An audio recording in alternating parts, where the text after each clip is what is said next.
Welcome to the Church Solutions Podcast, brought to you by JSL Solutions. The Church Solutions Podcast is designed to help equip you and your church in the use of technology and other tools and services. And now, here are your hosts, Steve Lacy and Phil Thompson. Welcome to another edition of the Church Solutions Podcast. My name is Phil Thompson. And I'm Steve Lacy. And we bring you this podcast every week because we like to do this. Serve ministries? Yeah, that's good. That's a good excuse. Well, we do. We do like to serve ministries. That's what we're all about here. We're a tech company, but we're a tech company with a twist. Yes. And we work with churches and ministries exclusively, and we love to help them. That is true. And we have a topic for today. We do. It's a very timely topic. Well, at least for those of us living in Arizona, and I would think even East Coast and different parts. I mean, why is that? Well, this is the time of year, at least in Arizona, where we have a lot of visitors. People start coming to church. They're interested in coming. I mean, the school year started. It started a while back, but it started up. I thought you were going to. This is snowbird season, right? Well, it is snowbird season as well. Is that derogatory? Probably is. I don't know. But everybody calls them snowbirds around here. And even snowbirds call themselves snowbirds. Yes. They're our winter visitors. That's probably better. The better way to say it. So we have lots of winter visitors here because it's hot in the summer and it's cold everywhere else. And so people come here for the winter. That's right. They do. And but I think all over the place. I mean, it's the fall season. People are kind of getting back into things, and so 11 ways to increase your worship attendance. Some of this stuff you might want to pick up on, maybe take a look at. What you're doing as far as if you're a volunteer in leadership or a senior pastor, executive pastor. Look at some of these things and see, hey, are we doing this? Maybe we need to revisit some of these topics. That's what we're saying. All right. So we have 11. We have 11. 11 ways to increase your worship attendance. 11 ways. Let's go to it. Yes. Number one, welcome everyone. Number one, welcome. Now look, welcome everybody. Seems like a no-brainer, right? I have been to churches where there just wasn't really any genuine appreciation. and when we say, at least when I say welcome everybody, I don't mean stand up and introduce yourself and tell us how much money you make. I mean, that's not what we're saying. You ask how much money they make at your church? No, I'm saying you don't do that. I mean, but I'm kind of embellishing there. But there are churches, and I'm sure probably some of them listening to this podcast. Yeah, a lot of times it's probably guilty of and we've been there, is when you're a smaller church, you know everybody. And you tend to gravitate towards your little niche or clique or whatever, right. And even in larger churches you'll do that. Absolutely. And so you don't have this attitude of, I've not seen that guy before. I wonder if he's new or not. I had to it's a church I'm working with part-time, been working with them for 4 years. When I first came, I hate to say this, but they were not very good at this. And they were really small, and they were used to small. But yeah, so you just want to, you don't overdo it. I would not make people stand up.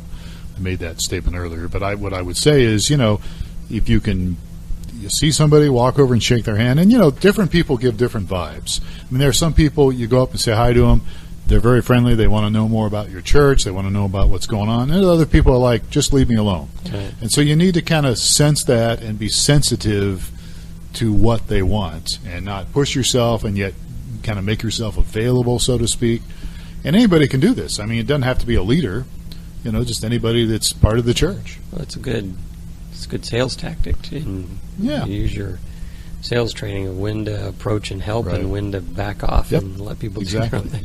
All right. And what's nice, too, is if you happen to have welcome gifts for people, it can be very simple, something for a welcome, and maybe you can get them, something, coffee cup or, something to give to somebody. That's always nice as well. Right. Okay, number 2. Engage to grow. What is that? That sounds kind of... It does, doesn't it?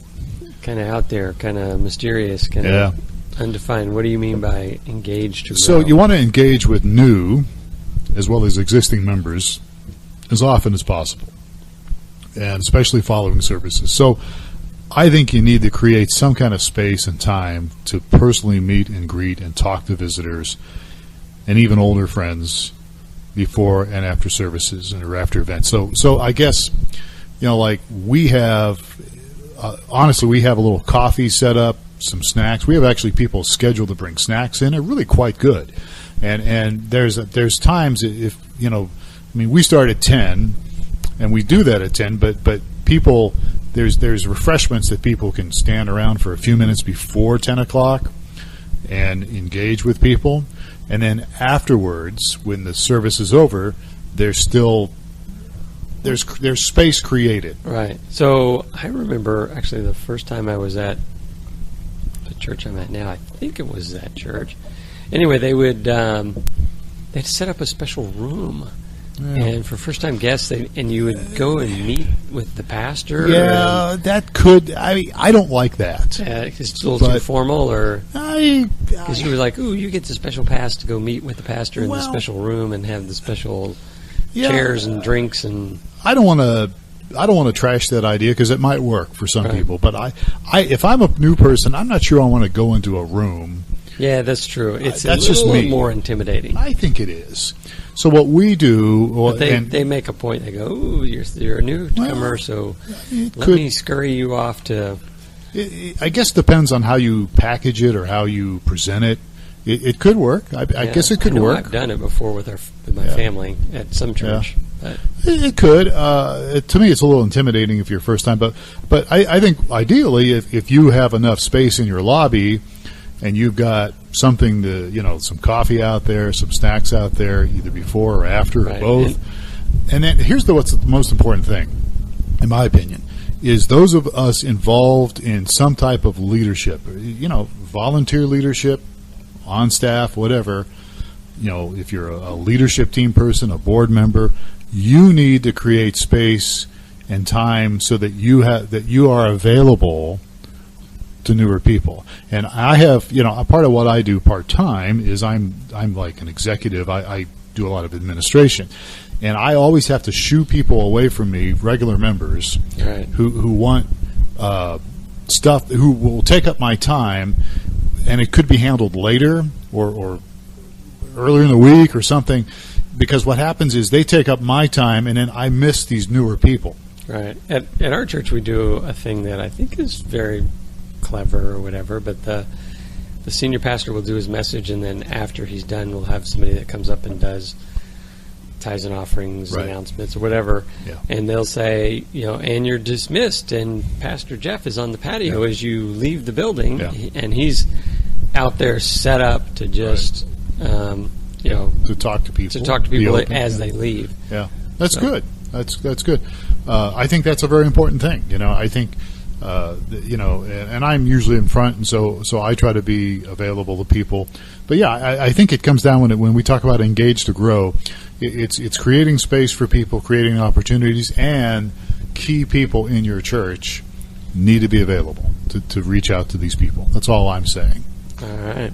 Well, this is consistent with the message that Zach, one of our former guests, had about creating spaces for doing this sort of thing. So that's true. All right, number 3 in our list is make an impression. Make an impression.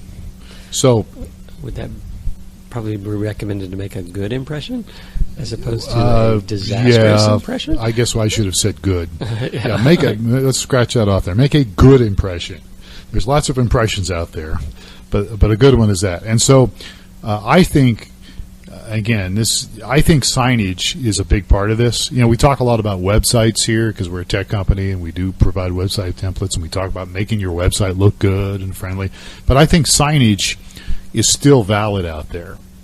So if you have nice signs, clear signs on the inside of the facility, signs on the outside, I'm talking stuff that looks nice, professionally done. Yes, you're probably going to have to spend some money, but I think it pays for itself, and I think a good sign that people can see from the road, and and again, we could get into this about branding, maintained, and landscaping, and other things like that. Right? Branding, logo. I mean, honestly, some people that are involved in church don't like. Well, we're not branding; we're a church.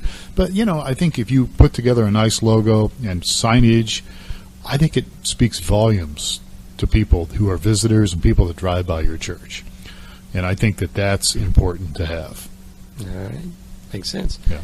And then number 4, you kind of talked about this, but Right. recognizing newcomers, and these are the people that are there for the first time. Right. Yeah, we're talking about ways to increase your attendance, and I think, again, I kind of jumped the gun earlier, but I think if there's a way to openly express some appreciation, some gratitude that people are here today, and again, it can be, you don't have to necessarily point them out or put them on the spot. One of the things we do, and I know a lot of churches do this as well, is that we just say, hey, if you're here for the first time today, thanks for coming. We appreciate it. We know it's not easy to just come to a church you've never been to before, so we're grateful that you came. We actually kind of do a thing, and this is a stat that I think you're familiar with, and that is if people come to a church 3 or 4 times, they're more likely to stay.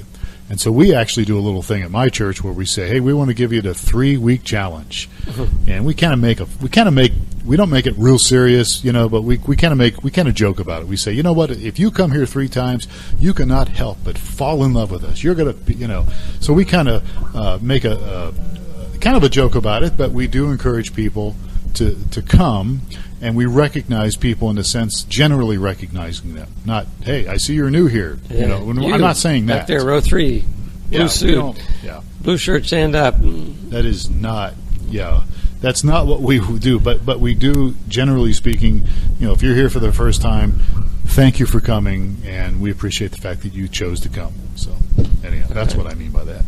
Yeah, I think that's important too, to be able to recognize. I think most churches do that. Some do, some don't. Huh. Just depends.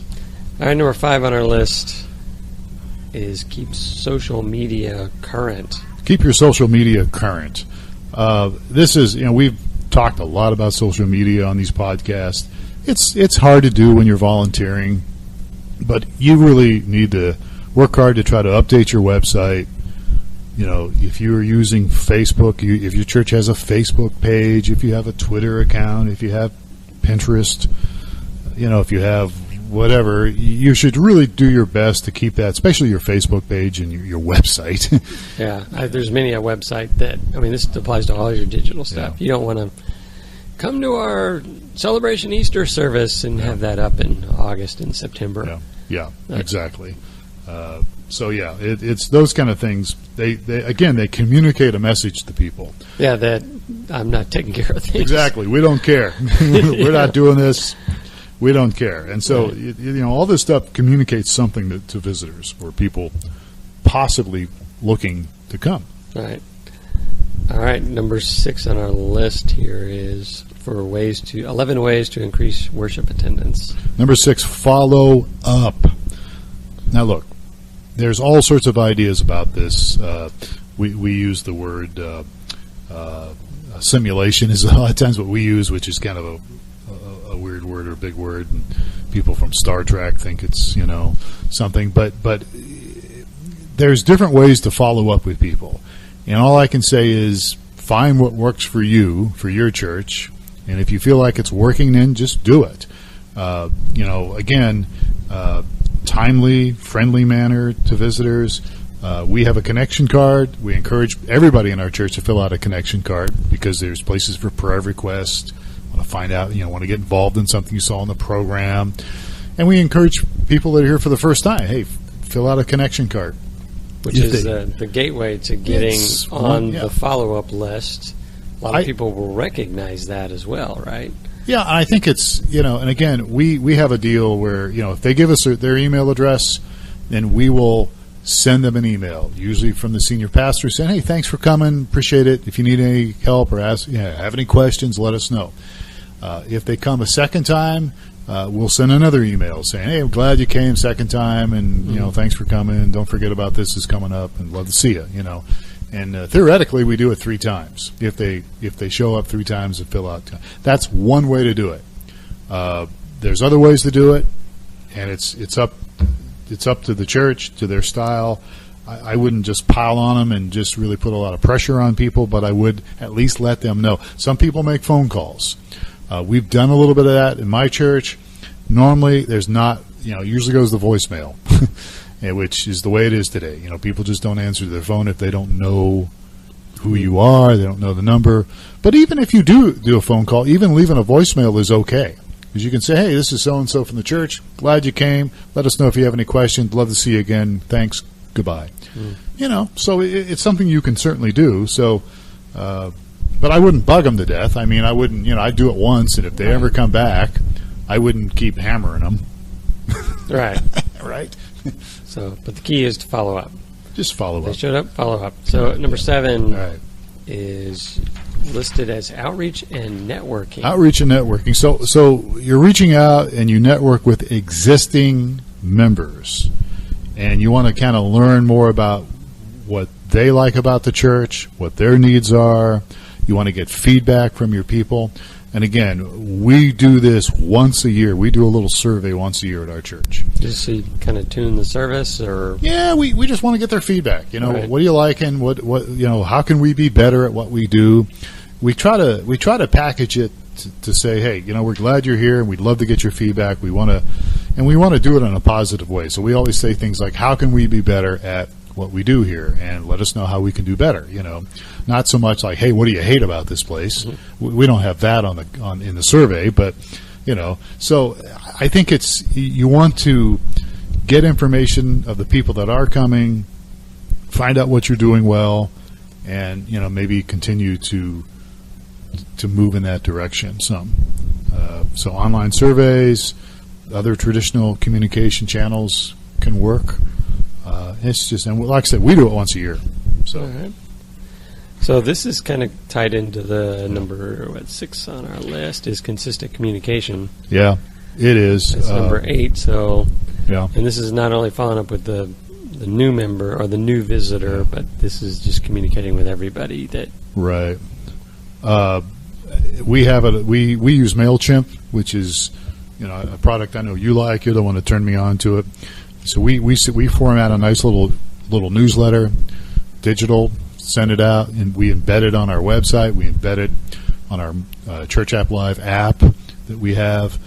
So we have a little electronic deal that people get in the mail, get in their email, and if they want to unsubscribe, they do. It's very simple, very easy to unsubscribe.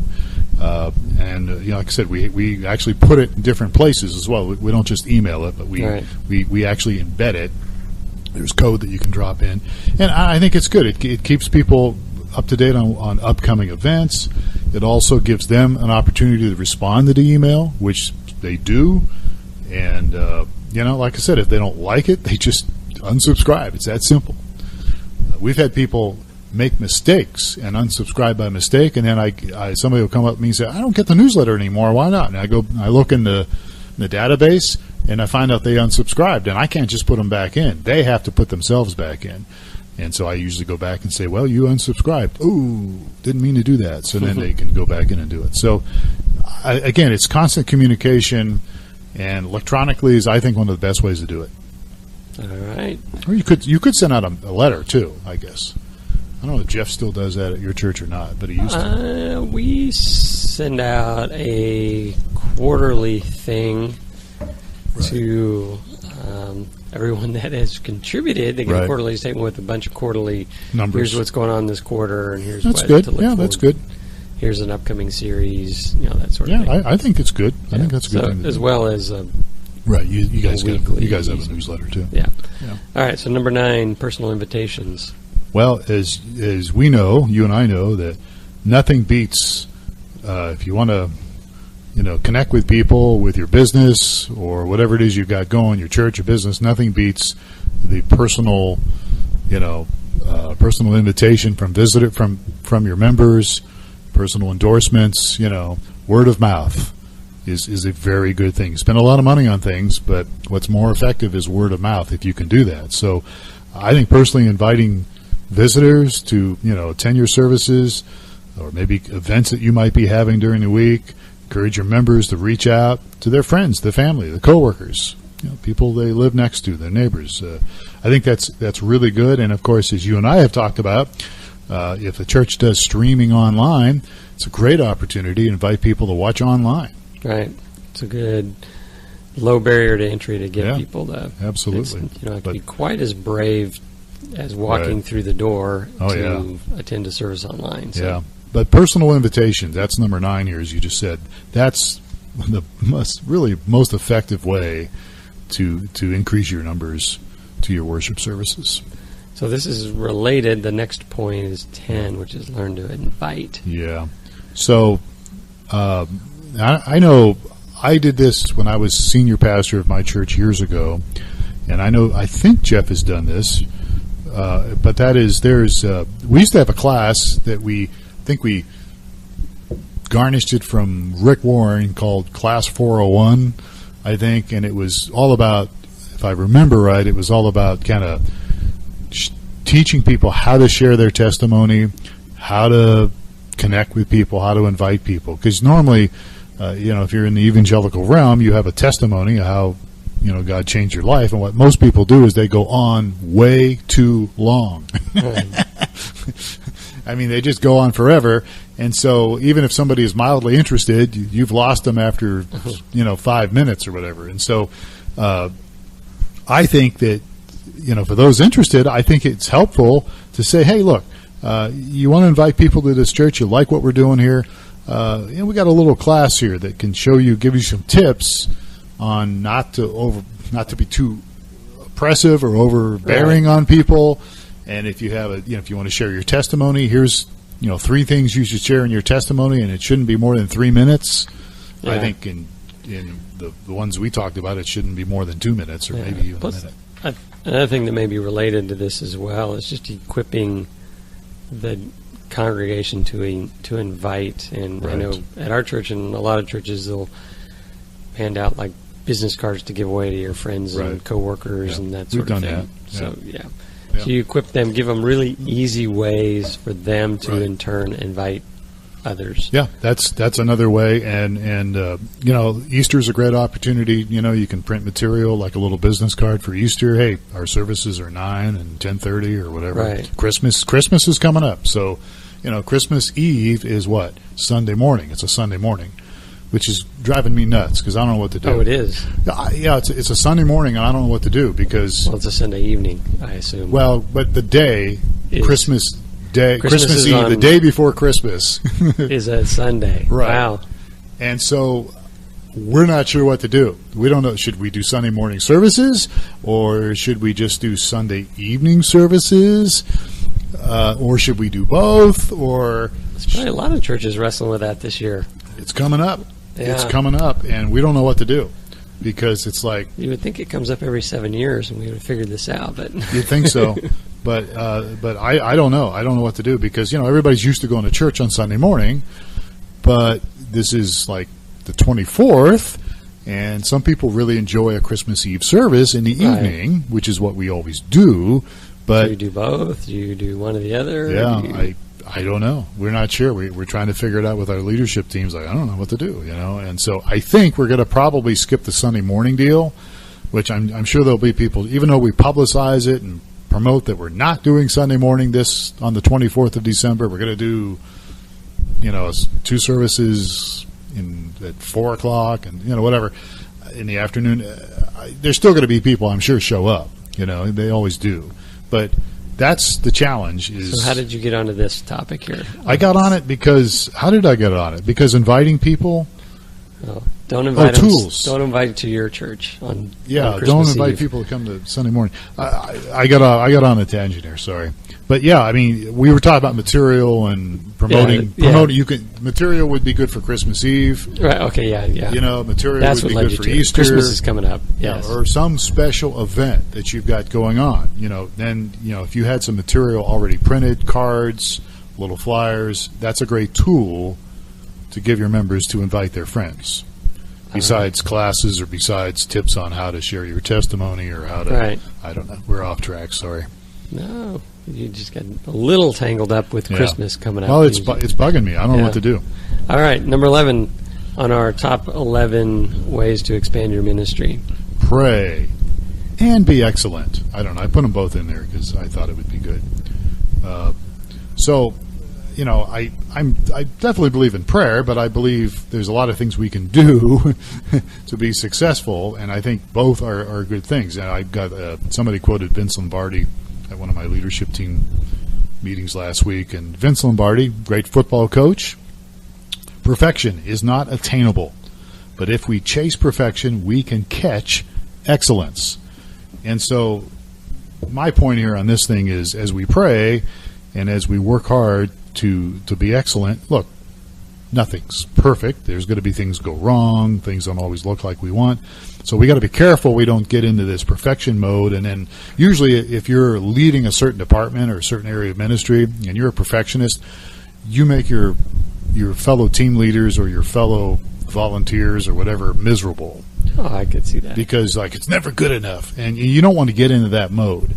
But you do want to do things as best you can with excellence.